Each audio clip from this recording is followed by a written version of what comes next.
Ayan, this is it. Ayan, ito ang araw kung kailan ko pinanganak ang aking napakagandang binibini. Ayan, napakagandang anak. Ayan, gusto kong batiin ang aking anak ng happy birthday. Ayan, more birthdays to come, anak, in good health.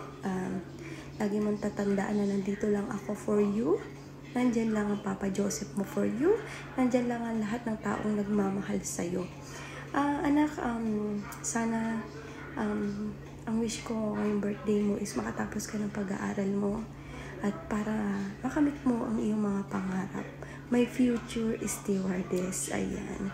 Thank you kasi yung gusto ni Mama pangarap para sa'yo na maging stewardess, guys. Gusto mo to pa rin. And I'm happy and blessed to have you, anak. Alam mo naman na nandito ako palagi para sa'yo. Anak, lagi mong tatandaan na mahal kita. Mahal na mahal ko kayo ng mga kapatid mo. Alam mo naman kung bakit hindi nakapunta yung dalawa mong kapatid kasi lumuwas sila at meron silang sad moment doon sa Manila. Alam mo na yun.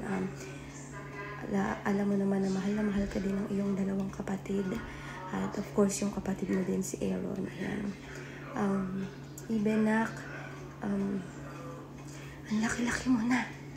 Dati, natatandaan ko na inaayusan pa kita. Ang arte-arte ko mag-ayos sa'yo kung nakikita mo yung mga old picture mo. Diba? Sa GC, nakita mo yon. Inaayusan kita. Nilalagyan kita ng mga kulurete. Pero ngayon, Diyos ko, dalaga na ang anak ko. Wala na akong masabi. Basta, mahal na mahal ka namin.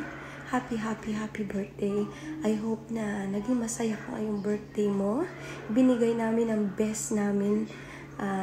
Of course, ng papa mo para sa'yo. Ayan. At lahat ng mga taong nasa paligid mo. Ayan. I love you, anak. I love you so much. And I take this opportunity to thank everyone. Sa cater, Miss Weng, thank you so much. At sa lahat po ng nag-asikaso sa birthday ng aking anak. Maraming salamat po. Ayan. Thank you so much. And happy birthday, my prinsesa. Mahal na mahal kita. Mahal na mahal kita sobra. Alam mo yan. See you soon. Magkikita na tayo. And surprise yun. I love you.